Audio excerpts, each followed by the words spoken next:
Last year, I set one of the biggest running goals of my life. I ended up running the highest mileage, some of the best workouts, made some really great friends and training partners, ended up being one of the worst years in my running career. So here's what happened, here's where I'm at now, and how I'm looking at this year. Last year, I set a goal of running about 223 to 225 at the Chicago Marathon in 2025. I knew that would take building up my mileage to build up my aerobic capacity way higher than it had ever been, improving on a lot of the strength work and speed work that I had done prior to that to be able to run 228, and it was going really well. I ran a mile PR even though I thought I could run a lot faster. I ran again over the mileage that I ever thought that I could run. At about 8 weeks till marathon, I felt like I was in shape to run a 225 or faster, and that felt really good until I got some random pain down in my groin. I went to the doctor after about a week. It was some of the highest mileage weeks I had ever run. I was actually feeling amazing that week.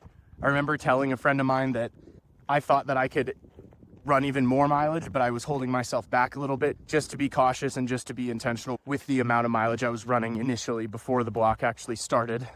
What seemed like maybe just some minor pain ended up going to the doctor, and it was a inguinal hernia, which are pretty common, but for me it ended up meaning that I would have to get it surgically repaired. That was about 8 weeks from Chicago. Completely crushed that dream of mine, but doctor said 6-week recovery, easy procedure, you'll be back running in 6 weeks. I think for a normal person that might be true, that within 6 weeks you might be back to kind of a lower level of activity. For anyone running marathons or trying to be relatively competitive, I think that was highly unlikely. So I ended up taking about 7 weeks until I could run even like 13-minute miles. One of the hardest things is to think that you have this idea of when you're going to be able to come back, and then all of a sudden you start trying to do that and it's not working out. I was focused on mobility, getting stronger through that whole time. I have some people that are experts in their field who are helping me out that I really depend on and I trust, and things still were not progressing at the rate that I wanted. So it puts me over to right now, where I'm just over 6 months after surgery. I'm starting to feel better. I'm starting to stack some actual training. I feel my body getting stronger. I'm mobile. I'm stronger than I feel like I've ever been in a lot of areas, while also kind of combating some general weakness in those areas that were operated on, or kind of those structures that cause the hernia. So I'm really hopeful that this year's going to be better. I think this is the start of that. And one of the things that I'm grateful for is that I have, at this point, I have about 1,000 subscribers on YouTube, built up from my time when I was attempting to run a PR in the Berlin Marathon in 2024. People followed along to see what I was doing, to be able to run that time, to learn from the mistakes that I was making, to be better runners themselves. And I'm not claiming to be an expert in exercise physiology, or I don't have a degree, but what I do is I practice the sport. I believe in myself and being able to be competitive. At my age, I'll be 35 this year, and I love it. So that one of the reasons I started this channel was just to share that and help other people not make the mistakes that I've made, learn from them, get ahead of them, and grow to be better runners themselves.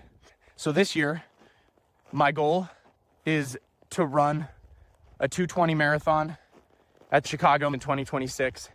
I believe it's in reach. I believe I was close before going into last year's Chicago Marathon. Right before I was injured, I was in better shape than I had ever been. Objectively, looking at data, I was doing things where I believe that I was capable of running that 223 to 225 marathon. So this year, building on that, getting stronger, more resilient, is one of the things that I'm going to be focusing on personally, and I'll be sharing that here on YouTube. So if you're watching this and you're not subscribed, I'm not going to urge you to subscribe, but if you're interested in watching an everyday dude just doing what it takes to try and be better and sharing the journey of what it takes for you to be a better runner and to get to places where you didn't think you could, to run times you didn't think you could run. So if that sounds like you, come along for the journey, hit that subscribe button. I really believe that this year is going to be a great year. I'm putting a lot of faith in practices, diligence, discipline, and letting go of what the expectations are, and just, I know where I need to be. I know what I need to do to get there. And I believe I can make it happen. So this is kind of a selfish video just because I haven't shared where I'm at in my running journey. It's been hard to talk about running and share the joy that running brings to my life when it's not there. I think now's the time to get started again. So thanks for watching. This year's goal, 2:20 marathon at the Chicago Marathon in October 2026. Thanks for following along. See you next time.